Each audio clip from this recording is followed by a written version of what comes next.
Þess vegna gaf hann mér bókina á þessu leið, sko. Ég var það ekki þá í þessari hljómsveit, sko. Nei. Þá var ég í menntaskóla. Þú varst svolítið yngri en þeir, eða ekki? Jú, ég er svolítið yngri, sko. Já. Þegar þú farið í bandið þá er það náttúrulega svolítið lyftistöng fyrir þig, eða ekki? Jú, svo fór ég til Karls Billy. Fram að áramótum þegar ég hætti í skóla af því að út af jazzmusík. Rektorinn tók mig inn og sagði ef þú lætur auglýsa þig á Búllu að spila jazz einu sinni enn, þá ertu farin á skóla. Þá bað ég að ég hefði verið auglýst meira, litli drengurinn að hefna sín, litli hræddi drengurinn. Og hann gerði ekkert, en ég féll í latinum, pabbi mér var latínumann, franskur, rómverskur mann. Þá féll ég í latinum, það var eitthvað með 4 eitthvað í staðinn fyrir 5. Þá var ég að hætta, þá segi ég nú er ég hættur svo helviti. Og fór að spila með Karls Billy, allt sumarið og fram að áramótum. Svo kom ballið þar sem krakkarnir komu allir sem að verða stúdentar. Busaballið eða? Nei, ball á borginni alltaf. Nei, það var alltaf ball á borginni fyrir sjöttubekkingarna sem að verða stúdentar. Já, hérna. Það fyrir jól, sko. Það er Dimension eða? Já, það er voða flott ball bara, sko. Þar sem þeir máttu koma og líka þeir sem voru orðnir stúdentar.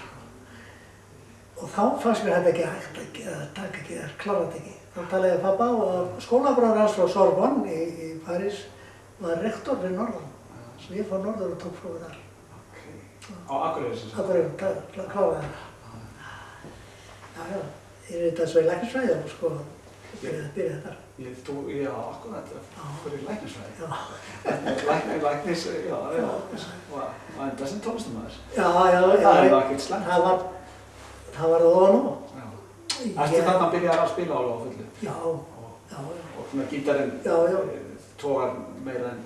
Já, tógaði mér í. Sérstaklega hugsa ég að ef ég hefði ekki skrifað eða neitt svoleiðis, þá væri ég ekki hljómlistarmaður. Nei, sennilega ekki. Af því ég var að skrifa og semja svona svolítið og alltaf svo fór svona aðdandi aðverðlega leið. Ég var ekki bara þess við það. Ég reyndi aldrei að gera mér nógu góðan á gítar. Það var feill, sko. Af því að ég var alltaf í hinnu. Þú varst svona meiri alliða svona tónlistarmaður?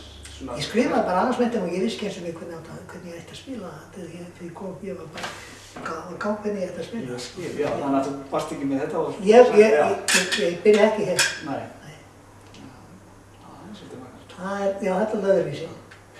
En gítarinn er fyrsta hljóðfærið þitt, eða ekki? Jú, það hékk á vegg og var ekkert spilað á hann lengi vel. Hvað manstu eftir því, hvað, sem sagt, af hverju þú byrjaði að spila á gítar? Af hverju var það gítar og þú munir eftir þinni hrifningum fyrir gítarnum?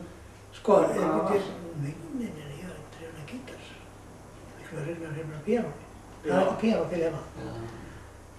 Sko, maður nokkur frá Þýskalandi, pabbi átti marga vini, kom og dvaldi hjá okkur 2 vikur og svo sagði pappa má ekki senda hann eitthvað hljóðfæri. Jú, til dæmis fiðlu eða eitthvað, sagði pabbi. Allt í lagi. Svo kom gítar og hann gekk upp á vegg og þá var ég bara 7-8 ára fyrir stríð, rétt fyrir stríð. Að ég fæddi 30 sko.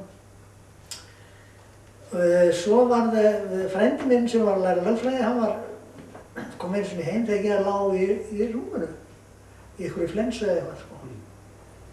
Hann tók gítarinn, stilti hann fljótur að því og spilum, spilaði svo og söng eitthvað lag, sko. Og ég man hvað lag það var, sko.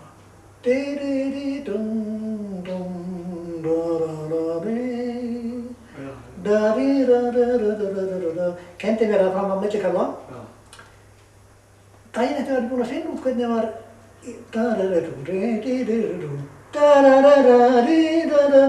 það kemur nefnilega ný lögum þar. Og ég var búinn að finna hann. Þetta var... Hvað varstu gamall svona? Já, ég hlýt að vera bara svona, sko, kannski 10, 12, 14 ára, 10. Nei, ekki meira 12. ég fekk ekki áhuga á gítar, en ég finnst sniðugt að geta gert þetta. Músíkin bara tónarnir? Já, ég finnst bara sniðugt að geta gert þetta, sko. Svo var ég í skólanum. Svo kom skólaböndin. Og þá var áhuginn svo mikill að þegar skólameistarinn okkar í Gaggo Vest stytti sér aldur einu nóttina, þá komum við daginn þar á eftir sem var sunnudagur og bönguðum upp og skiptum ekki hvað svo mikið að gera þarna. Og það var alveg svona, hann látið en við þurfum að sækja lyklana á skólanum því hann var bara að lofa okkur því að við mættum nota píanóið. Ég skil. Ég skammast mér hálfparti fyrir þetta er ægilegri sorg.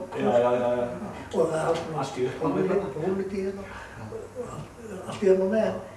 En það var svona mikil, við vorum svona ungverðir að komast í píanóið. Bara og æfa. Æfa, já, á sunnudegi. Þetta er margar sögur. Já, þetta er aðeinslega. Já, já. Hérna Gibsonin, þessi gamli. Já. Er þetta einn af, sko nú var þetta bara ekki mjög margir með rafmagnsgítar á þessum tíma? Nei.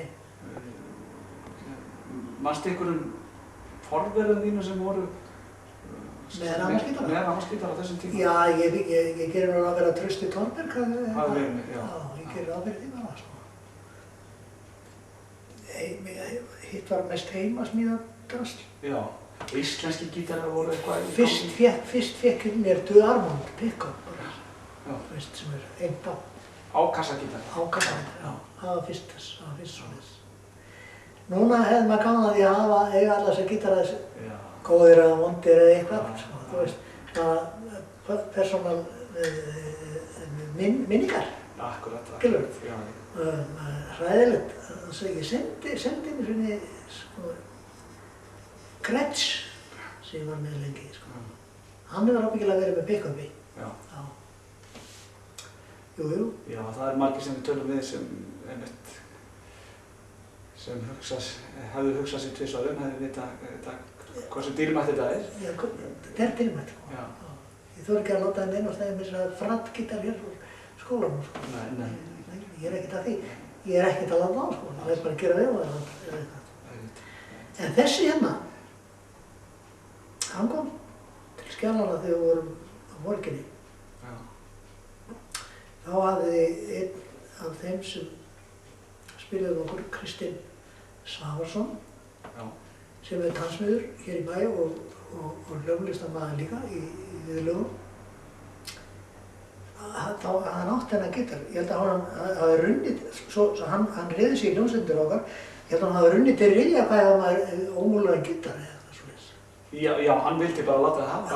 Já, hann bara vildi ekki kaupa þennan gítar, sagði hann. Jú, ég bara gerði það. Og svo var það úr, og ég spilaði hann og byrjaði að spila hann, en svo árið seinna hringdi hann í mig, viltu ekki semja þér nattur?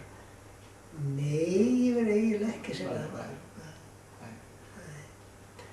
Þá langaði ég að fá hann nattur og það er alveg skiljanlegt, sko.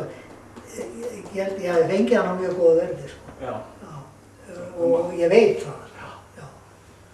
Ég man ekkert hvað. Nei. En ekkert þetta í minningum. En þetta er sem sagt, þetta er Les Paul gítar. Þetta er samt, lagið er sama á SG. Þetta er Les Paul Custom. Þetta er Les Paul Custom, já. Hann Brooks segir mér að